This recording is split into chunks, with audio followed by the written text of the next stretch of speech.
வனக்காப்பாளனோட மகனும் இனக்காப்பாளனோட மகனும் ஒன்று சேர்ந்து போராடுறோம் அப்படின்ற அது வந்துட்டு எனக்கு என்னன்னா இன்னும் எனக்கு ஒரு போராளியா நிக்கணும் அப்படின்ற அந்த வெறி அந்த இடத்துல உருவாச்சு. என் தந்தையை நம்ம மனசார ஏத்துக்கிட்டாங்க. நம்மளோட அப்பா இப்படிதான், நம்மளோட குடும்பம் இப்படிதான். இல்லை அவரை நம்பின மக்களுக்காக நான் ஏதாச்சும் ஒன்று செய்யணும் அப்படின்னு நீங்கள் நினைக்கிறீங்க இல்லையா? அதுக்கு நாம் தமிழர் சரியான கட்சி அப்படின்னு நம்புறீங்களா? கண்டிப்பா சரியான கட்சி. நீங்கள் வந்து வேட்புமனு தாக்கல் செய்ய போறீங்க இல்லையா? அமைதியாக போயிட்டு அமைதியாக வந்திருக்கலாம், கார்லாம் வச்சுக்கிட்டு ஏன் மேம் ஒரு பரபரப்பாக பண்ணிட்டு? அந்த 500 வீட்லேயுமே நான் எந்த நேரம் வேணாலும் வந்துட்டு உள்ளே போகலாம். அங்கே இருக்க சாப்பாடு இருந்தால் எடுத்து சாப்பிடலாம். நான் என்ன பண்ணாலும் என்னை யாரும் வந்துட்டு ஏன் என்னன்னு கேள்வி கேட்டதே கிடையாது.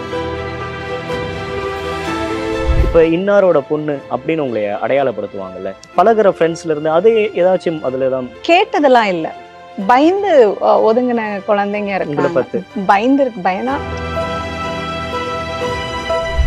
எல்லா அரசியல்வாதிகளையும் எல்லாரையும் உள்ள அமைச்சிட்டு இருக்காங்க. வீரப்பன் பொண்ணுன்னு அங்கேயே பிளாக் பண்றாங்க, அடையாளம் கண்டுபிடிச்சு. நிறைய தலைவர்கள் வந்துட்டு குழந்தையிலேருந்து உதவி பண்ணியிருக்காங்க. ஆமா, எனக்கு வந்து இவர் நக்கீரன் வந்து காலேஜ் படிக்க வச்சிருக்காரு. டிவிகே தமிழக வாழ்வுரிமை கட்சி வேல்முருகன் அவரும் வந்துட்டு ஃபீஸ் கட்டியிருக்காரு. சீமான் சித்தப்பாவும் ஃபீஸ் கட்டியிருக்காங்க. வன்முறை அப்படின்றத அப்பா கொஞ்சம் கம்மியாக கையாண்டுருக்கலாமா? அவருக்கு என்னங்க எல்லாரையும் சுடணும் கொல்லணுன்ற மனுஷன் அவர் கிடையாதுங்க. அவர் அந்த நிலைமைக்கு தள்ளப்பட்டார். என்னோட கேள்வி ஒன்னே ஒண்ணுதான், நீங்க பிடிக்க போனீங்க சரி, அங்க உள்ள பெண்கள் மேல வந்து கை வைக்கிறதுக்கு உங்களுக்கு கான்ஸ்டிடியூஷன் இடம் கொடுத்துச்சா? அப்ப எங்க அப்பா கேட்பார் தானே. என்னைக்காச்சும் சொன்னாலும் யாரோ ஒருத்தர் உங்க அப்பாவால தான் நாங்க இவ்வளவு கஷ்டப்படுறோம் அப்படின்னு ஏதாச்சும்? இல்லைங்க, அதுதான் எனக்கு ஆச்சரியம். என்ன நினைச்சீங்க? அப்பாவுக்கு உங்களுக்கான நினைவலைகள் ரொம்ப கம்மியாக தான் இருந்திருக்கும்னு நினைக்கிறேன். I think so. அவர் மடியில கடைசியா படுத்து பேசினது தான். இன்னொரு விஷயம் பேசுறப்ப நீங்க இப்ப பேசுறப்ப கூட சொல்லியிருந்தீங்க, அப்பாவோட அந்த இறந்த செய்தி கேட்டப்ப அப்பா இருக்க மாட்டாங்க, எப்பவும் போல இவங்க வந்துட்டு போய் தான் சொல்றாங்கன்னு சொல்லி எல்லாரும் சொல்றாங்க. ஃபியூச்சர் 2026 அவரோட கட்சியில இருந்து ஒரு அழைப்பு வந்துச்சு அப்படின்னா வித்யா அவர்களோட பதில் என்னவா இருக்கும்? விஜய் அவர்கள் கட்சியில இருந்து சீமான் சித்தப்பாவை பொறுத்த வரைக்கும் என்னன்னா, தெய்வங்கள் எல்லாம் தோற்றி அந்த பாட்டு எனக்கு ரொம்ப க்ளோஸ் டு ஹார்ட். ஒரு 2 லைன் பாட முடியுமா? தெய்வங்கள் எல்லாம் தோற்றே போகும் தந்தை அன்பின் முன்னே.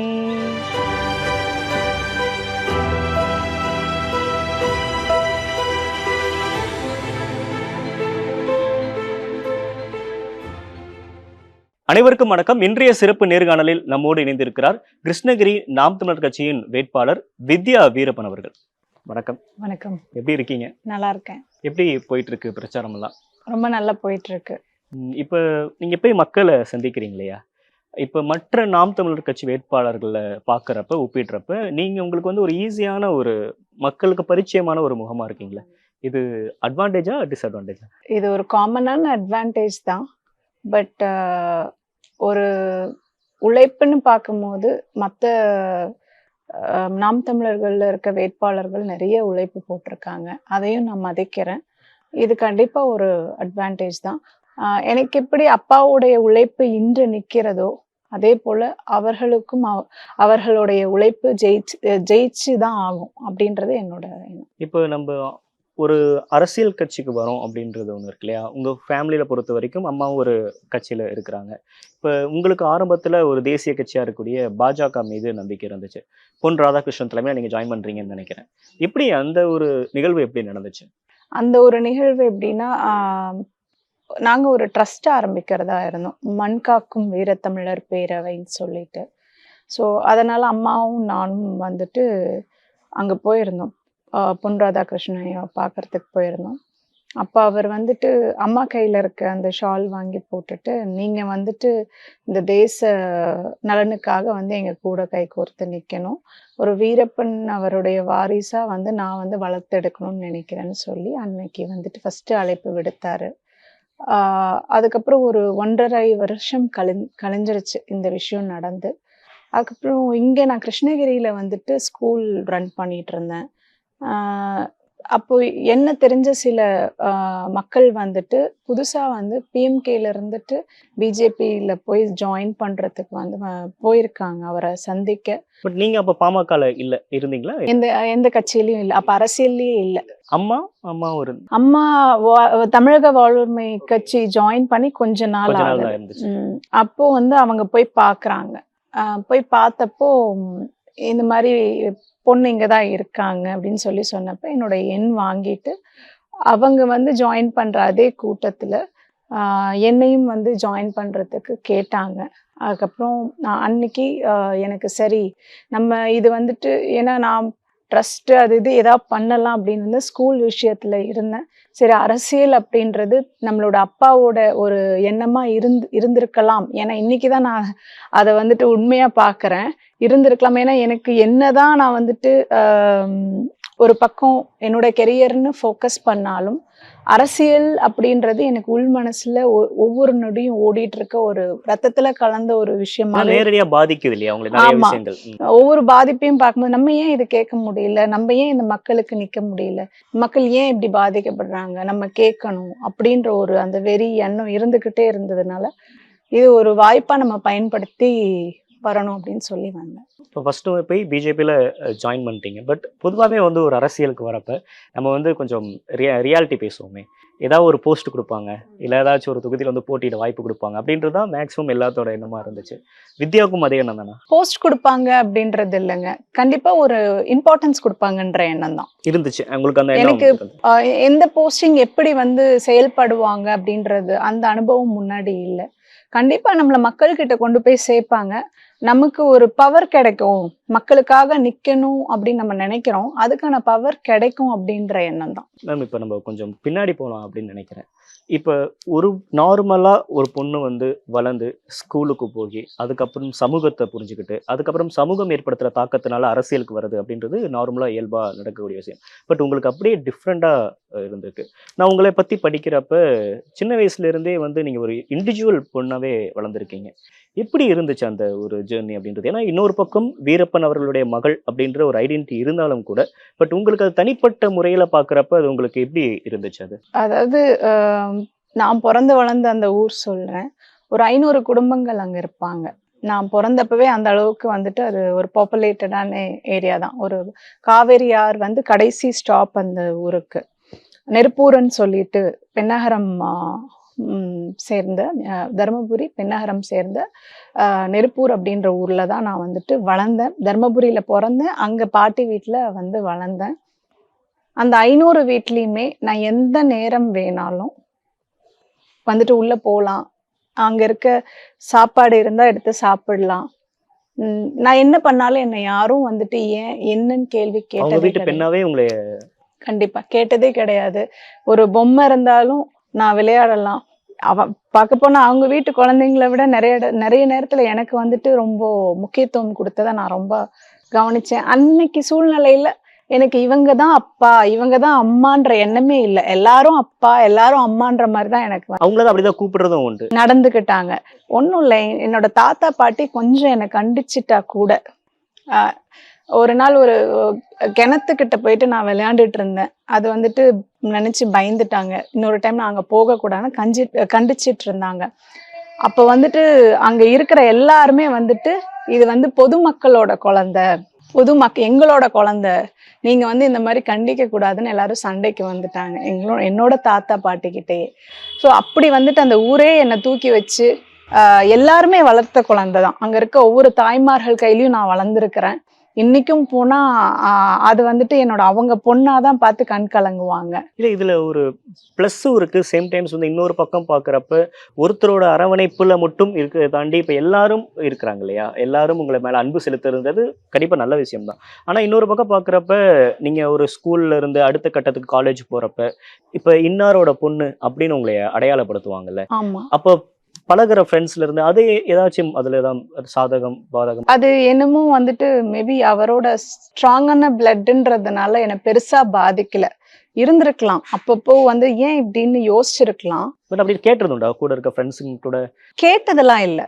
பயந்து ஒதுங்கின குழந்தைங்க உங்களை இருக்காங்க. பார்த்து பயந்தா அவங்களுக்கு இருக்கும் இல்லைங்களா, நிறைய நியூஸ் படிக்கிறாங்க, பாவம் அவங்க மட்டும் என்ன பண்ணுவாங்க, சமூகத்துல என்ன இருக்கோ அதை தானே. அதோட பிரதிபலிப்பு தானே மக்கள். ஸோ வந்துட்டு அந்த மாதிரி இருக்கும். ஆனா என்னுடைய பிஹேவியர், நான் பேசுறது, ஹெல்ப் பண்றது, ஆஹ் சாதாரணமா அவங்க கிட்ட நடந்துக்கிறத பார்த்துட்டு அது என்னமோ என் கூட மற்ற குழந்தைங்களை விட நம்ம சரியா இருக்கணும், நம்ம கரெக்டா இருக்கணும். ஏன்னா இப்படி ஒருத்தரோட பொண்ணுன்னு நம்மள சொல்லிக்கிட்டே இருக்காங்க. இப்போ நம்மளை சுத்தி இருக்க எல்லா மனுஷங்களோட நம்ம பெஸ்டா இருக்கணும் அப்படின்ற ஒரு எண்ணத்துல எல்லார்ட்டையும் இருக்க நல்ல குணங்களை அதிகமா எடுத்துக்க ஆரம்பிச்சேன். நான் என்ன அறியாமையே நான் வந்துட்டு எடுத்துக்க ஆரம்பிச்சேன். அந்த ஒரு பெஸ்ட் கேரக்டரா நான் நடந்துக்கும் போது, ஒரு டவுன் டு அர்த்தா நடந்துக்கும் போது, ரொம்ப ஹெல்ப்ஃபுல் நேச்சரா கிராட்டிடியூடோட அப்படிலாம் நடந்துக்கும் போது வந்துட்டு மற்றவங்களுக்கு ரொம்ப அப்பாவோட பேரு இவங்களோட பொண்ணுன்றதை தாண்டி ஆஸ் அன் இண்டிவிஜுவலா என்னை ரொம்ப பிடிக்க ஆரம்பிச்சது. அந்த பாசிட்டிவிட்டி வந்து லைஃப் லாங் எனக்கு கேரி ஓவர் ஆயிடுச்சு. பட் அது ஒரு மென்டல் ஸ்ட்ரென்த் வேணும் இல்லையா? இப்போ நீங்கள் சொல்கிற ஒரு விஷயம் அப்படின்றது இப்போ நான் இங்கே உட்காந்து கேள்வி கேட்கறதுனால ரொம்ப எளிதாக இருக்கலாம். பட் அது நீங்கள் அந்த இடத்துல இருந்து அதை கோத்ரூ பண்ணி இப்போ யாராவது நம்மளை வந்து உங்கள் அப்பா தானே அது பண்ணுறாரு, உங்கள் அப்பா தானே அப்படி சொல்கிறாருன்றப்ப அந்த இடத்துல அதை மெச்சூராக ஹேண்டில் பண்ணுறதுன்னு இருக்குல்ல. இப்போ உங்களுக்கு நிறைய மெச்சூரிட்டி இருக்கலாம், அப்போ ரொம்ப சின்ன பொண்ணாக இருந்திருப்பீங்களா? அந்த பக்குவம் எப்படி வந்துச்சு இயல்பா அது? என் தந்தையை நம்ம மனசார ஏத்துக்கிட்டேங்க. நம்மளோட அப்பா இப்படிதான், நம்மளோட குடும்பம் இப்படிதான், நம்ம இப்படிதான் இருக்கணும். அவர்கள் ஏதோ வந்துட்டு வளர வளரதான் இந்த விவரம் எனக்கு வந்தது. அதுக்கு முன்னாடி என்ன நடக்குதுன்னு எனக்கு அனுமானம் பண்ண முடியல. நான் அந்த ஏஜ்ல வந்து ஒரு குழந்தைங்களுக்கு மனதளவுல பெருசா சிந்திக்கிற ஒரு இது இருக்காது. நம்ம வந்து நிறைய குழந்தைங்க கூட விளையாண்டோமா, ஒரு ஆக்டிவாவே டே டு நைட் போயிடும் அப்படி. ஆனா அதுக்கப்புறம் வந்து வளர வளர வந்து நான் எனக்கு யோசிச்சுக்கிட்டது வந்துட்டு, இப்படி ஒரு வாழ்க்கையவே 36 வருஷம் வந்து சரியான ஒரு சாப்பாடு, இடம் இதெல்லாம் இல்லாம ரொம்ப கஷ்டப்பட்டிருக்கிறாரு. அவருக்காக நான் இது கூட பண்ணலைன்னா அவருக்கு மகளா பிறந்ததே வந்துட்டு ஒரு இது இல்லைங்களா? ஸோ அவருக்காக பிறந்ததுல எதை வேணாலும் நான் ஃபேஸ் பண்றதுக்கு நான் தயாரா இருக்கணும் அப்படின்றது ஒரு ஒரு நொடியும் வந்து நான் எனக்குள்ள ஏற்படுத்திக்கிட்ட ஒரு எண்ணமா தான் இருந்தது. அப்படி அவருக்காக நான் ஏதாவது ஒன்று பண்ணணும், இல்லை அவரை நம்பின மக்களுக்காக நான் ஏதாச்சும் ஒன்று செய்யணும் அப்படின்னு நீங்கள் நினைக்கிறீங்க இல்லையா? அதுக்கு நாம் தமிழர் சரியான கட்சி அப்படின்னு நம்புறீங்களா? கண்டிப்பா சரியான கட்சி தான். என்ன காரணம்? என்ன காரணம் அப்படின்னா, ஆரம்பத்துல இவர் சீமான் சித்தப்பாவை எனக்கு நான் படிக்கும் போதே தெரியும். எனக்கு வந்துட்டு நிறைய தலைவர்கள் வந்துட்டு குழந்தையில இருந்து உதவி பண்ணியிருக்காங்க. எப்படி அதை கொஞ்சம் சொல்லாம, யார் யார் உதவி பண்ணாங்க? ஆமா, எனக்கு வந்து இவர் நக்கீரன் வந்து காலேஜ் படிக்க வச்சிருக்காரு. ஆமா, WCCல படிக்கும்போது படிக்க வச்சிருக்காரு. அப்போ வந்து டிவிகே தமிழக வாழ்வுரிமை கட்சி வேல்முருகன் அவரும் வந்துட்டு ஃபீஸ் கட்டியிருக்காரு. சீமான் சித்தப்பாவும் ஃபீஸ் கட்டியிருக்காங்க. இன்னொரு விஷயம்லாம் சொல்லணும்னா ஆச்சரியப்படுற ஒரு விஷயம், எங்க அப்பா இறந்த புதுசுல நான் கோயம்புத்தூர்ல படிச்சுட்டு இருந்தேன்.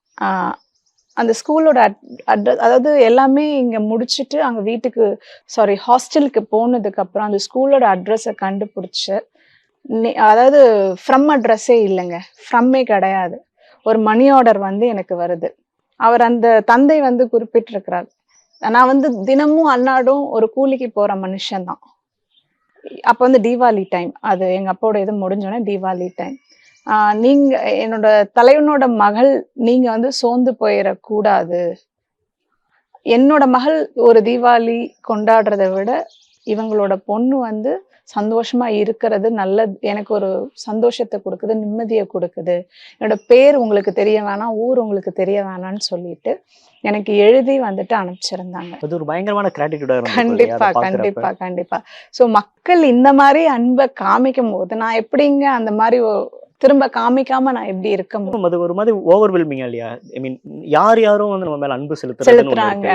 இப்ப இந்த காலகட்டத்துல ஒருத்தர் இன்னொருத்தர் மேல அன்பு செலுத்துறதுன்றது ரொம்ப ரெஸ்ட்ரிக்டடா மாறிடுச்சு. இப்ப வந்து யார் யாரும் உங்க மேல ஒரு அன்பு செலுத்துறது அப்படின்றப்பலாம் அதெல்லாம் உங்களுக்கு அதை எப்படி அதை ஏத்துக்கலாமா வேணாமா, எப்படி அந்த இது ஃபீல் ஆகுது? இல்லைங்க, ஏன்னா நான் எல்லாருமே அன்பு செலுத்தி வளர்ந்த ஒரு குழந்தைன்றதுனால. ஆனா இந்த மாதிரி நிகழ்வுகள் எனக்கு பெரிய ஆச்சரியத்தையும் ரொம்ப சந்தோஷத்தையும் ஏற்படுத்தியிருக்கு. பிரமிப்பு, எல்லா கஷ்டமும் அவரோட பொண்ணுன்னு நான் ஃபேஸ் பண்ணிருப்பேன் இல்லைங்களா, சின்ன சின்ன அதெல்லாம் நான் எனக்கு தூள் தூளா உடஞ்சி போயிடுங்க இந்த மாதிரி விஷயங்கள்லாம் ஃபேஸ் பண்ணும்போது. அப்ப நான் வந்து நினைப்பேன், இதை நம்ம எப்படியாவது திருப்பி கொடுக்கணும். அந்த நன்றின்றது வந்துட்டு எனக்குள்ள ஆழமா பதிஞ்சிருச்சு. பல்வேறு காலகட்டங்கள் உங்களுக்கு நிறைய ஸ்ட்ரகிள்ஸ் தான் இருந்திருக்கு உங்களோட சைல்ட்ஹுட்ல இருந்து எடுத்து பார்க்குறப்ப. ஆனால் நீங்கள் எஜுகேஷன் அப்படின்றத விடவே இல்லை, தொடர்ந்து படிச்சுக்கிட்டே இருந்திருக்கீங்க. அட்வொகேட்னு நினைக்கிறேன், ஐ திங்க் ஸோ. டாக்டர் படிக்கணும்னு ஆசை இருந்திருக்கு, இப்போ அட்வொகேட், அதுக்கப்புறம் ஸ்கூல்ஸ் ரன் பண்ணிட்டு இருக்கீங்க. ஏன் எஜுகேஷன் மேலே அவ்வளோ ஒரு நம்பிக்கை? எனக்கு சொல்லி சொல்லி வளர்த்தது. ஆரம்பத்துல நானும் வில்லேஜ்ல ரொம்ப செல்லம் குடுத்து, ரொம்ப செல்லமா தான் வளர்ந்தேன். அதுக்கப்புறம் நான் படிக்கணும் அப்படின்றதுக்காகவே என்ன வந்து அங்கருந்து ஏன்னா மக்கள் வந்து ரொம்ப ஒரு அம்மா, அப்பா பாசமா இருந்தாலே அந்த குழந்தை வந்துட்டு படிப்புல டிவியேட் ஆவாங்க. மொத்த வில்லேஜும் என் மேல அந்த ஒரு அக்கறை, அன்பு இருந்ததுனால, நான் வந்து படிப்பு மேல அவ்ளோ இதா இல்ல ஆரம்பத்துல. ஸோ என்ன வந்துட்டு அம்மாவே தான் ஷிஃப்ட் பண்றாங்க வெளியில. ஹாஸ்டலுக்கு ஷிஃப்ட் பண்றாங்க. ஆ அப்போ வந்துட்டு எங்கள சுத்தி நடந்த சூழல்கள் வளர வளர புரிஞ்சது. அத பாக்க பாக்க படிப்பு ஒண்ணு தான் வழி. இதுலருந்து வெளியில வந்து இந்த உலகத்த மாத்துறதுக்கும், என்னோட குடும்பத்த மாத்துறதுக்கும், குடும்பத்துக்கு வந்துட்டு நான் துணையா நிக்கிறதுக்கும் வந்துட்டு படிப்பு ஒண்ணு தான் வழி. அப்படின்றத வந்துட்டு ஆரம்பத்துல இருந்தே என் மனதுல வந்து ஆழமா பதிஞ்சிருச்சு.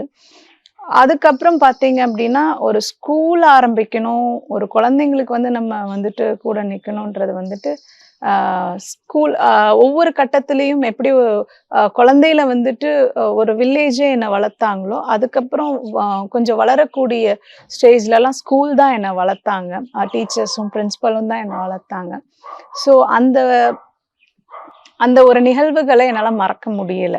அது அந்த ஒரு லைஃப் ஸ்டைல்லேருந்து ஈஸியா என்னால வந்துட்டு வெளியில வர முடியல. அத நான் ரொம்ப மிஸ் பண்ணேன்னு எனக்கு தோணிட்டே இப்போ இருந்தது. நீங்க சொல்றப்ப நிறைய விஷயங்கள் படிச்சிருந்திருப்பீங்க. ஆமா. அதாவது சப்ஜெக்ட் புக்கை தாண்டி அரசியல் சார்ந்து நிறைய சிந்தனையாளர்கள், போராளிகளோட வாழ்வுகளா படிச்சிருப்பீங்களே. பட் இப்போ ஆல்மோஸ்ட் எல்லா வரலாறுகளும் சொல்லக்கூடிய ஒரு விஷயம் வந்து வன்முறை அப்படின்றது எதற்குமே தீர்வாகாது. தீர்வாகாது. அன்பு செலுத்துறது தான் இதாகும் கண்டிப்பா, அப்படின்னு சொல்லிட்டு கண்டிப்பா. உங்களோட டாக்குமெண்ட்ரியில கூட ஒரு வார்த்தை நீங்க சொல்லியிருந்தீங்க. அவங்களுக்காகவும் நான் மன்னிப்பு கேட்கிறேன் அப்படின்ற மாதிரியான ஒரு வார்த்தை. இப்போ ஒரு இடத்துல இருந்து யோசிக்கிறப்ப, ஏதாவது உங்களை நிதானப்படுத்தி பார்க்குறப்ப, வன்முறை அப்படின்றத அப்பா கொஞ்சம் கம்மியா கையாண்டிருக்கலாமா? அப்படின்ற மாதிரி ஏதாவது தோன்றது உண்டா? வன்முறை அப்படின்றது கையாண்டிருக்கலாம். நான் இல்ல கண்டிப்பா நான் அந்த வார்த்தைய நான் ஏத்துக்கிறேன். ஆனா விஷயம் என்ன அப்டின்னா, எதிர்ல இருந்தவங்க யாரும் வன்முறைய விட மோசமா நடந்துக்கிட்டாங்க. ஏன்னா நெறைய பெண்களுடைய வாழ்க்கை வந்து பறி போயிருச்சு. நெறைய குழந்தைகள வந்துட்டு கொ சித்திரவதை பண்ணியிருக்காங்க. கரண்ட் ஷாக் குடுத்து. நெறைய பாதிப்புகள். நெறைய பெண்கள் மானபங்கம் படுத்தப்பட்டிருக்காங்க. மனதளவுல பாதிச்சு இன்னைக்கும் வந்து அந்த ஊர்ல போய் பார்த்தோம்னா, நடப்பொணமா வாழ்ந்துட்டு இருக்க பெண்கள் எத்தனையோ பேர் இருக்காங்க. அவங்களுக்கெல்லாம் என்ன பதில் சொல்றதுங்க? இன்னைக்கும் அது மாதிரியான ஒரு அந்த ஒரு மன ரீதியான ஒரு பாதிப்புக்குள்ளாகி தான் ரொம்ப பாதிச்சு அவங்க வந்து சுயநனவிலே இல்லாதவங்களா இருக்கிறாங்க. அப்ப அவங்களுக்கெல்லாம் என்ன பதில் இந்த அரசாங்கம் வந்து குடுக்க போறாங்க? எங்க அப்பாவ தானங்க பிடிக்க போனாங்க. இப்போ இலங்கையில நடந்த போருக்கும், அங்க பாதிக்கப்பட்ட மக்களுக்கும், நம்ம தமிழ்நாட்டுல நடந்த இந்த விஷயத்துக்கும் என்ன பெருசா டிஃபரன்ஸ் இருக்கு? அந்த அளவுக்கு ஒரு தமிழன் தானே, ஒவ்வொரு போலீஸுமே ஒரு தமிழன் தானே. எப்படி உங்களால தாய்மார்கள வந்துட்டு அப்படி நடத்த முடிஞ்சது? எனக்கு இது ஒரு பெரிய அதிர்ச்சியாவோ இல்ல. தொடர்ந்து அந்த பாதிப்புக்கெல்லாம் உள்ளாகக்கூடிய மக்கள், அவங்க எல்லாமே அவங்க அந்த முகாமுக்கு கூட்டு போய் சித்திரவதை பண்றது, அப்பல்லாம் உங்க ஏஜ் என்னவா? என்ன இப்ப குழந்தைங்க நான். குழந்தை. பட் அது எல்லாமே கொஞ்சம் வளர வளர செவி வழியா கேட்டு தெரிஞ்சுக்கிறீங்க. கேட்கிறேன். இன்னொரு அந்த பாதிக்கப்பட்ட மக்கள் வந்து அழுகுறத பார்த்துருக்கேன். எங்ககிட்ட கஷ்டங்கள சொல்றத பார்த்துருக்கேன். அப்ப இ அதாவது எனக்கே அது வந்து வேதனையா வளர்ற குழந்தை. அப்ப எனக்கே புரிஞ்சு அது வந்து வலிக்குது அப்படின்னும்போது, என் தந்தைய பேரு சொல்லி நடந்த விஷயம் இதெல்லாம். அவர மீன் பண்ணி நடந்த விஷயம். என்னோட கேள்வி ஒண்ணே ஒண்ணுதான். நீங்க புடிக்க போனீங்க சரி. அங்க உள்ள பெண்கள் மேல வந்து கை வைக்கிறதுக்கு உங்களுக்கு கான்ஸ்டிடியூஷன் இடம் குடுத்துச்சா? யார கேட்டு பண்ணீங்க? அப்ப எங்க அப்பா கேட்பார் தானே! அது சட்டத்த மீறி, சட்டத்துக்கு உள்ள அப்படின்றத விட ஒரு மனித நேயம் மிக்க ஒரு எந்த மனுஷனும் அத செஞ்சு தான் ஆவாங்க. பட் இப்ப இவ்ளோ ஒரு பாதிப்புக்கு உள்ளாகி இருக்க மக்கள் இருப்பாங்கல்ல. அவங்க குடும்பத்துல தான் நீங்க வளர்ந்துருக்கீங்க. அவங்க தான் உங்கள வளர்த்தெடுத்திருக்காங்க. என்னைக்காச்சும் ஒரு நாள் யாராவது ஒருத்தர் உங்க அப்பாவால தான் நாங்க இவ்வளோ கஷ்டப்படுறோம் அப்படின்னு ஏதாச்சும் ஒண்ணு. இல்லங்க. அதுதான் எனக்கு ஆச்சரியமே. அதுதான் என்ன மீண்டும், மீண்டும் வந்து அந்த மக்களுக்காக உயிர கூட குடுக்கலாம் நம்போ. ஏன்னா, ஊர் பேரே தெரியாதவங்கலாம் உயிர குடுத்துட்டு போயிட்டாங்கங்க. அவரோட பொண்ணா பொறந்துட்டேன்ற ஒ ஒரு காரணத்த வச்சு யோசிக்கும்போது, யார் யாருன்னே தெரியாதவங்கலாம் எங்க அப்பாவோட பேர சொல்லி உயிர எடுத்திருக்காங்க. எல்லாம் பண்ணியிருக்காங்க. அந்த மக்களுக்கு வந்து நம்ப சாகுள்ள வரைக்கும் நன்றியா இருக்கணும். செத்தாலும் அவங்களுக்காக செத்தரணுன்ற எண்ணமே அங்கருந்து தான் எனக்கு தொடங்குது. அவங்களுக்காக ஏதோ ஒண்ணு பண்ணணும் அப்படி. இந்த மாதிரி வெகுளியான ரொம்ப உண்மையான மனிதர்களுக்காக தான் எனக்கு வந்து அந்த உணர்வு ரொம்ப ஆழமா வந்துட்டு இருக்கு. பட் நீங்க இதுக்கு முன்னாடி பேசிட்டு இருக்கப்ப சொன்னீங்க, அவர் வன்முறைய கொஞ்சம் மெச்சூரிட்டியா கையாண்டுருக்கலாம். பட் சேம் டைம் அந்த பக்கம் இருந்த தாக்குதல் தான் இதுக்கு எல்லாமே ஒரு முக்கியமான காரணம் அப்படின்னு சொல்லிட்டு. மேம் இன்னொரு விஷயம் பேசுறப்ப, நீங்க இப்ப பேசுறப்போ கூட சொல்லியிருந்தீங்க, அப்பாவோட அந்த இறந்த செய்தி கேட்டப்ப. எப்படி இருந்துச்சு உங்களுக்கு அந்த ஒரு நாள்? ரொம்ப அதிர்ச்சியா இருந்தது. எப்படி உங்களுக்கு அந்த ஃபர்ஸ்ட் அந்த செய்தி வந்துச்சு? டீச்சர்ஸ் யாரும் என்கிட்ட தைரியமா அதை சொல்ல முடியல வந்து. நீங்க இப்ப படிச்சிட்டு இருக்கீங்க. ஆமா, நான் எத்தனாவது? கோயம்புத்தூர்ல படிச்சுட்டு இருந்தேன். சென்ட் பால்சன் ஸ்கூல்ல படிச்சுட்டு இருந்தேன். அப்போ அப்போ வந்து நான் 8th ஸ்டாண்டர்டுங்க. என்னோட ரிலேட்டிவ் தெரிஞ்ச ஒரு ஃபேமிலி ஃப்ரெண்ட் மாதிரி அவங்க கோயம்புத்தூர்ல. அவங்க டே ஸ்காலர். அவங்க நியூஸ் பார்த்துட்டு வந்துட்டு நாங்கள் ப்ரேயருக்காக வெயிட் பண்ணிட்டு இருக்கும்போது சொன்னாங்க, இந்த மாதிரி ஒரு நியூஸ். தனியா தான் கூப்பிட்டு சொல்றாங்க? தனியாக தான் கூப்பிட்டு சொன்னாங்க.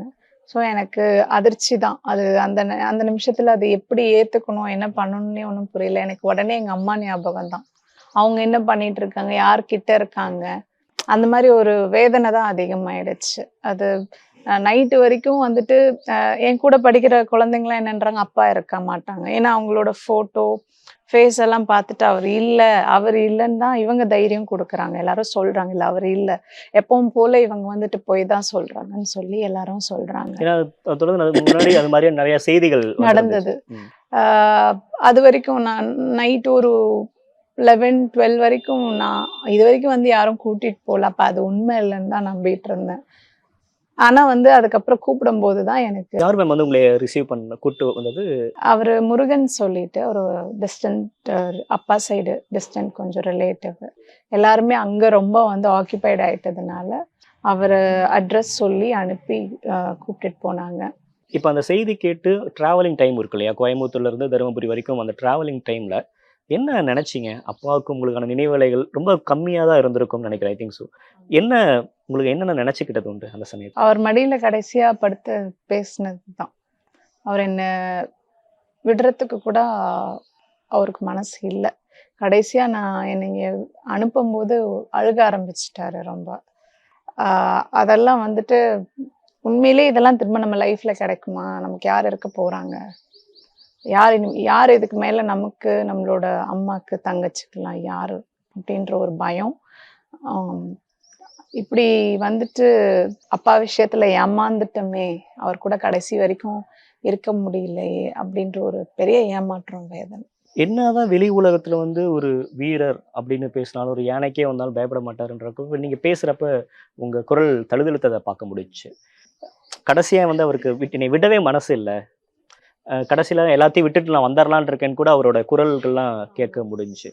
கடைசியான சமயத்துலலாம் அவரு இது எல்லாத்தையும் விட்டுறலாம் அப்படின்ற ஒரு மனநிலையில இருந்தாரா? அதாவது பொது மன்னிப்புக்கு பத்தி கேட்கும்போது அவருக்கு என்னங்க எல்லாரையும் சுடணும் கொல்லணும்ன்ற மனுஷன் அவர் கிடையாதுங்க. அவர் அந்த நிலைமைக்கு தள்ளப்பட்டார். யாரா இருந்தாலும் இந்த அளவுக்கு, அதாவது நீங்க அந்த சூழல்ல உள்ள மக்களை போய் கேட்டீங்கனாலே அவர் ஒரு கடவுள் மாதிரி, அவரை மாதிரி யாரும் இருக்க மாட்டாங்கன்னு அந்த மக்கள் வாயிலிருந்து வர வார்த்தை. அப்படிப்பட்ட மனுஷன் ஒரு கொலை பண்றாருன்னா அவருக்கு என்னென்ன துரோகங்கள், அவர் எந்தெந்த நிலைமையில வந்துட்டு தள்ளியிருப்பாங்க, என்னென்ன தப்பு பண்ணியிருப்பாங்கன்றது ஒண்ணு இருக்கு இல்லைங்களா? அப்போ அதுக்கான பதிலடியா தான் அவர் ஒரு சில விஷயங்களை பண்ண வேண்டியதா போயிருச்சே தவிர, இப்படி ஒரு மனுஷரை துன்புறுத்தணும், இல்ல அவங்கள கொல்லணும், ஒரு உயிரை வந்து வெறித்தனமா எடுக்கணும், அப்படி விண்பம் கட்டினாங்க பார்த்தீங்களா, அவர் வீரப்பன் கிடையாது. வீரத்துக்கு அடையாளமா நம்ம இருக்கு. அதாவது சாமி கூட தப்பு பண்றவன கொல்லதான் செய்யறாங்க. நம்ம கும்பிடுற சாமி கூட தப்பு பண்றவங்கள, ரொம்ப ஒஸ்டா பண்றவங்கள, துரோகம் பண்றவங்கள கடைசியா கொல்லதான் செய்யறாங்க. அந்த ஒரு நிலைக்கு தான் அவரு. ஏன்னா அவர் மகாபாரதம், தெய்வ கதைகள் ரொம்ப அதிகமா படிப்பாரு. அந்த மாதிரிலாம் ஒரு சுத்தமான மனநிலையில இருந்த மனுஷனால துரோகத்தை வந்து ஏத்துக்க முடியல. தன்னை வந்துட்டு ஒரு தீர்ப்பளிக்கக்கூடிய கடவுளாவே நினைச்சு பாவிச்சு நடந்துகிட்டாரு. அவ்வளவுதானே தவிர அவர் வந்துட்டு ஒரு உயிரை வதைக்கணும், ஒரு உயிரை கஷ்டப்படுத்தணும்ன்ற எண்ணம் சிறிதளவும் அவருக்கு வந்து கிடையவே கிடையாது. ஒருவேளை இன்கேஸ் ஒரு ஒரு ஒரு மிராக்கல் நடக்குதுன்னு வச்சுக்கோங்களேன், உங்க அப்பா வந்து உங்க முன்னாடி இப்ப நிக்கிறாரு, என்ன கேட்பீங்க? என்ன கேட்பனா, ஏன் இவ்வளோ நாள், ஏன்பா வந்துட்டு அந்த சமயத்துல கொஞ்சம் உஷாரா இருந்திருக்கலாமே, அப்படின்னு கேட்டிருப்பேன். மிஸ் பண்ணியிருக்கீங்களா மேம் அப்பாவை? கண்டிப்பா எவ்ரிடே எவ்ரி செகண்ட் மிஸ் பண்ணிட்டு தான் இருக்கேன். எந்தெந்த இடங்கள்ல இந்த இடத்துல அப்பா இருந்தாங்களா நல்லா இருந்திருக்குமே, அவருடைய சஜஷன் இருந்தா நல்லா இருந்திருக்குமே அப்படின்னு அதிகமா இந்த சமயத்துல யோசிப்பாங்க இல்லையா? அதிகமா யோசிக்கிற சமயம் அப்படின்றது பொதுமக்கள் விஷயத்துல இல்ல, பொதுவா இங்க போலீஸ் விஷயத்துல, பொதுமக்கள் விஷயத்துல ஏதாவது நம்ம தலையிடுறோம் போது அப்பா இருந்திருந்தா இவர்கள் இப்படி உண்மையிலே பேசுவாங்களா நம்ம கிட்ட, நானு இப்ப யோசிச்சு. நீங்க வளர்ந்து இப்ப நீங்க வந்து ஒரு நார்மலான பொண்ணு இல்ல. எஜுகேட்டடும் கூட. அப்படி இருக்கிறதையும் கூட காவல்துறை உங்களை அணுகுற விதம் அப்படின்றது ரொம்ப நல்ல முறையில இல்லையா? எல்லாரும் அப்படி இல்லைங்க. ஒரு சிலர். ஒரு சிலருக்கு இருக்கு. அது அவங்களோட மிஸ் அண்டர்ஸ்டாண்டிங் தான். ஆனா அப்படிப்பட்டவங்க கூட வந்து அப்பா இருந்திருந்தா ஒரு பயம் இருந்திருக்கும் மனசுல. ஏன்னா என்கிட்ட மட்டும் இல்ல. நான் காவல்துறைக்கு சொல்லிக்கிறது ஒண்ணே ஒண்ணுதான். காவல்துறையிலயும் நெறைய பேர் வந்து எனக்கு உதவி இருக்காங்க. என்ன மேம் சொல்றீங்க? வித்தியாசமா ஆமாங்க. இருக்கே. காவல்துறையிலயும் நெறைய பேர் வந்து உதவி இருக்கிறாங்க. ஆ அவர்களும் வந்துட்டு மனசாட்சி உள்ள மனுஷங்க தானே. எல்லாருமே அப்படின்னு நம்மளால சொல்ல முடியாது இல்லைங்களா? அன்னைக்கு சூழ்நிலைலாம் வந்துட்டு பார்த்தீங்கன்னா, என்ன வந்து வீட்ல பார்த்துட்டு, ம் நெறைய பிஸ்கெட் அது இதெல்லாம் வாங்கி குடுத்துட்டு, கிட்டத்தட்ட ஒரு முறை வந்து என்னோட பாட்டிய கஸ்டடியில எடுக்குறாங்க. அந்த விஷயத்த நான் கண்ணெதிர்ல பார்க்கக்கூடாதுன்றதுனால, ஆ அவரு அந்த காவல்துறை அன்பர் வந்து என்ன பண்றாங்கன்னா, என்ன வந்து அவங்களோட வீட்டுக்கு கூட்டிட்டு போயிட்டு, அவங்களோட குழந்தைங்களா என்ன வந்து விட்டுருக்காங்க. அதுவும் அப்படி இருந்தும் அவங்க அவங்க வந்து என்ன தனியாவே தான் கவனிச்சாங்க. சாப்பாடு ஊட்டி விடுறதுலருந்து, அவங்க குழந்தையா தான் என்ன பாவிச்சு கவனிச்சாங்க. ஸோ இதெல்லாம் நான் வந்து மறக்கல. அதே நேரம் பார்த்தீங்கன்னா, இப்போ ரீசென்ட்டா ஒரு புயல் வந்தது. அப்போ வந்து ஜெயலலிதா அம்மா உயிரோட இருந்தாங்க. கடலூர் சைடு ஒரு புயல் வந்தது. அப்ப பொருட்கள் குடுக்க போம்போது நெறைய இடம் வழிமறிச்சு திங்ஸ வந்துட்டு நெறைய பேர் எடுத்துட்டாங்கன்னு சொல்லி கம்ப்ளைண்ட் வந்தப்ப, போலீஸ் போட்டு போட்டு அனுப்புவாங்க. அந்த ஏரியாக்கெல்லாம் போய் திங்ஸ் குடுத்துட்டு வரதுக்கு. அப்படி ஒரு முறை போனம்போது, காலையில எங்களுக்கு 2 போலீஸ் அன்பர்கள் அனுப்பிச்சாங்க. டிஸ்ட்ரிபியூட் பண்ணிட்டு ரிட்டர்ன் வரோம். ஆ லஞ்சும் அங்க தான் முடிச்சுட்டு வரோம் நாங்க. அப்புறமா வந்துட்டு வண்டிய முன்னாடி வந்து குறுக்கட்டிட்டு, அப்பா பேர் சொல்லி இவங்களோட பொண்ணு இங்க இருக்காங்களான்னு இறக்கி, "ஏம்மா எங்க மேல என்ன கோவம் உங்களுக்கு? நீங்க வந்திருக்கீங்கன்னு எங்களுக்கு தெரியாது. ஒரு வார்த்தை கூட எங்களுக்கு வந்துட்டு நீங்க சொல்லலையே. எங்க மேல என்ன கோவமா இருந்தாலும் நீங்க மன்னிச்சிடுங்கன்ற" மாரி வார்த்தைய கேட்டுட்டு போனாங்க. ஸோ அதேபோல கோயம்புத்தூர்ல வந்து எங்க அம்மா அங்க போலீஸ் கஸ்டடியில இருந்தாங்க. அப்போ வந்து இன்ஸ்பெக்டர் ஒருத்தவங்க இருந்தாங்க. அ அவங்களுக்கு 2 டாட்டர்ஸ் இருக்காங்க. எனக்கு ஒருத்தரோட நேம் தான் டாரன்னு சொல்லிட்டு, இன்னொருத்தங்க பெரியவங்க ஞாபகம் இல்ல. டாரன் தாரணி. என்னோட ஏஜ் அவங்க. ஸோ அந்த குழந்தைங்கலாம் வந்துட்டு எனக்கு சரிசமமான ஃப்ரெண்ட்ஸ். அந்த ஃபேமிலியில வந்து நான் ஒண்ணா தான் வளர்ந்துருக்கிறேன். அம்மா அங்க கஸ்டடியில இருந்தாலுமே, அவங்க வந்து கிட்டத்தட்ட அவர்களுடைய குழந்தையா தான் என்ன பாவிச்சு வளர்த்துருக்காங்க. ஸோ இந்த மாரிலாம் வந்துட்டு எல்லாருமே என்கிட்ட ரொம்ப நல்லா தான் இருந்திருக்காங்க. ஏதாவது ஒரு அதுவும் ரொம்ப குழந்தையில நான் அந்த மாரி சூழல்ல ஃபேஸ் பண்ணலங்க. இப்பப்போ ஏதாவது ஒரு சூழல்ல வந்துட்டு சில பேர் வந்து பேசுறது வந்து பார்க்குறேன் நானு. ஆ ஒரு சிச்சுவேஷன்லலாம் வந்துட்டு ஒரு டெம்பிள்க்கு போறோம். நியர்லி 9, 10 ஆயிடுச்சு. திரும்ப ரிட்டர்ன் வந்து 2 விமன் தான் போறோம். ரிட்டர்ன் வந்து சீக்கிரமா வர வேண்டிய சூழ்நிலை. எல்லா அரசியல்வாதிகளையும் எல்லாரையும் உள்ள அனுப்பிச்சிட்டு இருக்காங்க. வீரப்பன் பொண்ணுன்னோன அங்கேயே பிளாக் பண்றாங்க. அடையாளம் கண்டுபிடிச்சுட்டு. சரி அந்த கேட்ல போலன்னா, அங்கேயும் ஒரு ஆள் அனுப்பி பிளாக் பண்றாங்க. என்ன காரணம்? அவங்க என்ன அடையாளம் கண்டுபிடிச்சுட்டாங்க. அப்படின்னாலும் யார் வேணாலும் கோயிலுக்குள்ள போலாம் இல்லையா? போலாம். அதாவது சீக்கிரமா போயிட்டு வரதுக்கு நான் கேட்டிருந்தேன். எல்லா முக்கியமான ஆட்களையும் விடுறாங்க. நானும் அப்ப பிஜேபியில தான் இருக்கேன். என்ன வந்து இந்த கேட்லயும் விடல. அப்படி பிளாக் பண்ணி அங்கேயும் வேணும்னு ஆள் அனுப்பி நிக்கிறாங்க. நான் ஒரு 2 செகண்ட்ஸ் வெயிட் பண்ணேன். இன்னொரு பெரிய ஆள் ஏடிஎம்கேல இருந்து போனாங்க. போயிட்டு அவரோட குச்ச புடிச்சுட்டேன் நான். புடிச்சுட்டு அனுப்பு இவங்கள எப்படி அனுப்புனீங்க இப்போ? இந்த வழி இல்லன்னு தானே சொன்னீங்க. இவங்கள எப்படி அனுப்புறீங்க? அனுப்புறீங்களா? இப்ப நான் என்ன பண்ணட்டும்னு கேட்டேன் நானு. அப்புறம் தான் வந்துட்டு என் அடையாளம் தெரியலையா? யாருன்னு தெரிஞ்சு தானே இப்படி பண்றீங்க? வீரப்பன் பொண்ணுன்றனால இப்படி பண்றீங்களான்னு கேட்டேன். தெரியலன்ற மாரி பேசினாரு வேணும்னே. அப்புறம் தள்ளுங்க அப்படின்ட்டு தள்ளி விட்டுட்டு நான் பாட்டுக்குள்ள போய் சாமி கும்பிட்டுட்டு வந்துட்டேன். ஸோ அந்த மாரி இடத்துல எங்க அப்பாவே எனக்குள்ள இறங்குன மாரி ஒரு எண்ணம் வந்துடுது. அந்த மாதிரி. ஓகே. இப்ப நெறைய விஷயங்கள் பேசிட்டு இருக்கப்ப எனக்கு ஒரு லிட்டரலா தோணுது. இப்ப நீங்க சின்ன வயசுல இருந்தே சரி, அப்பாவையும் மிஸ் பண்ணியிருந்திருக்கீங்க. அம்மாவோட அதிக காலம் டைம் ஸ்பெண்ட் பண்ண முடியாம காலமும் இருந்திருக்கு இல்லையா? இப்ப நெறைய திரைப்பட பாடல்கள் அப்பாவ சார்ந்து எல்லாம் நெறையா பாடல்கள்லாம் கேட்கறது உண்டுல்ல. உங்களுக்கு திடீர்னு என்னைக்காவது ஒரு நாள் அப்பாவுக்கு இந்த பாட்டு டெடிகேட் பண்ணணும் அப்படின்னு நெனைச்சதுன்னா, எந்த பாட்டு நீங்க டெடிகேட் பண்ணுவீங்க? அப்பாக்கு வந்துட்டு என்ன பாட்டு அப்படின்னா, தந்தை. அது விருது. அவர் பேர் எனக்கு மறந்துருச்சு. என்ன படம்னு சொல்லுங்க? அ படம் பேரும் மறந்துச்சு. ஆனந்த வேலையா? இல்ல ஆனந்த யாழை பார்க்கும்போது தோணும். தெய்வ திருமகள் பாட்டு எனக்கு ரொம்ப ஆரிரோ ஆராரே தந்தையின் தாலாட்டு ஆ பூமியே புதிதானதோ. ஓகே. இதெல்லாம் அது தெய்வ திருமகள் இவங்கள்து. அந்த விக்ரம்து. அந்த சாங் வந்து எனக்கு ரொம்ப க்ளோஸ் டு ஹார்ட். அப்புறம் த்ரிஷா பிரகாஷ் ராஜ் அது ஒரு சாங் இருக்கும். அந்த சாங் எல்லாம் அப்பாவ அபியும் நானும். நினைச்சு ஆமா. அதெல்லாம் நெறைய கேட்பேன். அப்பாவ நினைச்சு அந்த பாட்டு கேட்பேன். இல்ல ஏதோ ஒரு விஜய் டிவில இருந்து ஹீரோவானார் இல்லைங்களா? சிவகார்த்திகேயனா? அவரது ஒரு தந்தை சம்பந்தப்பட்ட பாட்டு இருக்கும். தெய்வங்கள் எல்லாம் தோற்றே போகும் தந்தை அந்த நன்றி பாட்டு என்போம். எனக்கு ரொம்ப க்ளோஸ் டு ஹார்ட். ஒரு 2 லைன் பாட முடியுமா மேம்? அப்பாக்காக. எனக்கு பாட்டு பாட வராது. நான் 2 லைன் வேணா சொல்றேன். நீங்க தெய்வங்கள் எல்லாம் தோற்றே போகும் தந்தையின் அன்பின் முன்னே. தாலாட்டு பாடும் தாயின் அன்பும் தந்தையின் அன்பின் பின்னே. தெய்வங்கள் எல்லாம் தோற்றே போகும் தந்தை அன்பின் முன்னே. தாலாட்டு பாடும் தாயின் அன்பும் தந்தை அன்பின் பின்னே. தந்தையின் கண்ணீரை கண்டோரும் இல்லை, தந்தை சொல் மிக்க மந்திரம் இல்லை. நீங்க வந்து வேட்புமனு தாக்கல் செய்ய போறீங்க இல்லையா? அமைதியா போயிட்டு அமைதியா வந்திருக்கலாம். கார் எல்லாம் வச்சுக்கிட்டு. ஏன் மேம் ஒரு பரபரப்பா பண்ணிட்டு அது பரபரப்புன்னு இல்லைங்க. நான் வந்து இது வரைக்கும் அதிகமா அடையாளம் காமிச்சிக்காத ஒரு மனுஷியா தான் நான் வாழ்ந்திருக்கேன். நான் இங்க இருந்தாலும் நிறைய பேருக்கு நான் சிம்பிளா யாருக்கும் தெரியாது.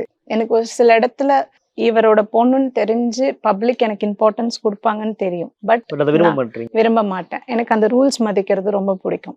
ஸோ அப்படி சிம்பிளா போயிட்டு வந்துட்டு இருந்த ஒரு ஆளா தான் இருந்தேன். பட் இன்னைக்கு வந்துட்டு என்னோட ஃபேஸ் அவங்களுக்கு தெரியணுன்ற ஒரு நீடு இருந்தது. அதனாலதான் அந்த மாதிரியான ஒரு ப்ராசஸ் பண்ண வேண்டிய ஒரு சூழல். இன்னொன்னு வேட்பாளர்கள் அறிமுகம் கூட்டத்துல சீமான் அவர்கள் உங்க பேரை சொல்றாரு. சொல்லிட்டு வனக்காப்பாளனோட மகனும் இனக்காப்பாளனோட மகனும் ஒன்று சேர்ந்து போராடுறோம் அப்படின்றப்ப நீங்க உடனே கையெல்லாம் தூக்கி இது பண்றீங்க. அந்த அவர் உங்களை அறிமுகப்படுத்தக்கூடிய அந்த தருணம், அந்த நிகழ்வு, அதை பத்தி சொல்லுங்க. அவர் சொன்ன வார்த்தை வந்துட்டு நான் வந்து இனக்காப்பாளன் மகன், அவங்க வந்து வனக்காப்பவருடைய மகள்.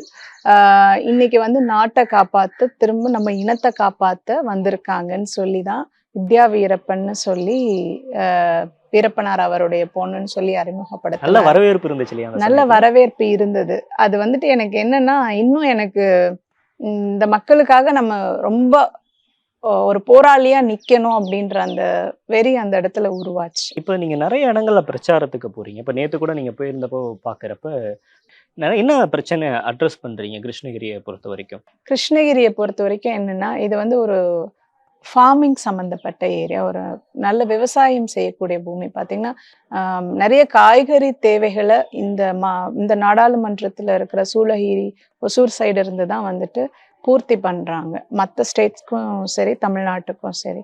ரோசஸ் வந்துட்டு கல்டிவேட் பண்றாங்க. மேங்கோ, ஜாஸ்மின் இதெல்லாம் நிறைய கல்டிவேட் பண்றாங்க. அப்படி இருக்கக்கூடிய ஒரு ஊர்ல வந்து பாத்தீங்கன்னா, சரியான இப்ப இருக்க சிச்சுவேஷன் சரியான தண்ணி வசதி இல்லை. சரியான நீர் வளம் வந்துட்டு ஒவ்வொரு நிலத்துக்கும் போய் சேர்றது கிடையாது. இருக்கிற இடம்லாம் காய்ந்த பூமியா மாத்தி அதை வந்துட்டு ஒரு இப்போ நேத்து சொல்றாங்க 3000 சில்லற ஏக்கர் வந்துட்டு வேற கம்பெனிக்காக விற்கிறதுக்கு வந்திருக்காங்க. ஸோ அந்த இடத்த இந்த டெக்னிக்கே எப்படி இருக்குன்னா, ஒரு இடத்த வந்துட்டு தண்ணியே இல்லாத பூமியா போட்டுட்டு அதை வந்து ஒருத்தர் கையில கொடுத்துட்டு அங்க இருக்க மக்களை வந்து வெளியில தள்ளுற மாதிரியான அகதிகள் மாதிரிதான். அந்த மாதிரி ஒரு சூழல் தான் இப்ப வந்துட்டு போயிட்டு இருக்கு. நீர்வளம் பண்ணிருக்கலாமே. ஒகேனக்கல் இருக்குங்க பக்கத்துல. அந்த பார்டர்ல ஒகேனக்கல் இருக்கு. தென்பெண்ணையாறு ஓடுது இந்த வழியா. அதே நெரத்தோட்ல அணைன்னு ஒண்ணு கேட்டுட்டு இருக்காங்க அஞ்செட்டியில. படேதால் கால்வாய் திட்டம்னு ஒண்ணு இருக்கு. இதெல்லாம் இயக்காம எப்படி வந்துட்டு இந்த விவசாயிகள் வந்து வாழ்றது? எப்படி இவங்க வந்து விவசாயம் பண்ணி பிழைக்கிறது? இவ்ளோ நீர்வளத்த வச்சுட்டு ஏன் இவங்க வேஸ்ட் பண்ணணும்? பார்க்க போனா கர்நாடகாலேருந்து வர ஃபர்ஸ்ட்டு நாடாளுமன்றம் ப்ளஸ் டிஸ்ட்ரிக்ட் இதுதான். இங்கேயே தண்ணி இல்லன்னா, நீ தமிழ்நாடு ஃபுல்லா காவேரி தண்ணிய கொண்டு போய் நீ என்ன பண்ண போற? நீ இங்க தானே தண்ணி குடுத்துருக்கணும். இது வழியா தானே போகுது. இது குடுக்க முடியும். கனெக்ட் பண்ண முடியும். அவ்ளோ பெரிய கஷ்டம் கிடையாது. இங்கேயும் குடுத்துருக்கணும். தர்மபுரியும் அவ்ளோ காய்ந்த ஒரு இடமா இருக்கு. அங்கேயும் குடுத்துருக்கணும். அந்த எண்டு வரைக்கும் ஓடுற காவேரி. அதையே சரியா நீங்க பயன்படுத்தல அப்படின்னும்போது, நம்ம வந்து பக்கத்துல இருக்க மாநிலத்த குறை சொல்லி வந்துட்டு என்ன இது இருக்கு? இருக்கிற தண்ணிய சரியா பயன்படுத்தாம எல்லாம் போய் கடல் நீரோட கலந்துட்டு இருக்கு. எங்கேயுமே சரியான கால்வாய் திட்டம் கிடையாது. எல்லா ஏரிகளையும் காய விட்டாச்சு. இன்னைக்கு 100 நாள் வேலை திட்டம்னு சொல்லி சும்மா போய் மக்கள் வந்துட்டு உட்கார்ந்துட்டு வராங்க. அதுக்கு வந்துட்டு நீங்க மாசம் மாசம் ஒரு தொகையை ஒதுக்குறீங்க. ஆனா விவசாயம் அதனால அழிஞ்சு போகுது இல்லைங்களா? வேலையாள் இல்லாம. அப்ப திட்டமிட்டு விவசாயத்தை வந்து மக்கள் கிட்ட இருந்து புடுங்குறீங்களா? இது மாதிரி நிறைய அதிருப்திகளை கிரவுண்ட்ல பாக்குறீங்க. பாக்குறேன். இதுக்கு எல்லாமே ஒரு அரசியல்ல இப்ப நிறைய புதுமுகங்கள் வர ஆரம்பிச்சிருக்காங்க. தமிழக வெற்றி கழகம் அப்படின்ற ஒரு கட்சி ஆரம்பிச்சு நடிகர் விஜயும் அவர்கள் அரசியலுக்கு வந்திருக்காங்க. ஒரு நடிகரா அவரை பார்த்திருப்பீங்க. அவரோட ஆக்டிங்லாம் பிடிச்சிருந்திருக்கும். அவரோட அரசியலுக்கு என்ன சொல்ல வரீங்க? அவருடைய அரசியலுக்கு எப்படி எம்ஜிஆர், எங்க அப்பா சொன்னது போல எம்ஜிஆர் வந்து மக்களுடைய கஷ்டத்தை உணர்ந்த ஒரு தலைவரா இருந்தாரு. அந்த மாதிரி சினிமால இருந்து நிறைய கலைஞர்கள் வந்துட்டு அரசியல்ல வந்து நிறைய மக்களுக்கு செஞ்சிருக்காங்க. அதே போல இவருக்கு எப்படி இளைஞர்கள் கூட்டம் அந்த மக்கள் நம்புறாங்க, ஒரு செல்வாக்கை ஏற்படுத்தி அவருக்கு கொடுக்குறாங்க இல்லைங்களா? ஸோ அவர்கிட்ட நான் அதை எதிர்பார்க்கிறேன், நம்புறேன்.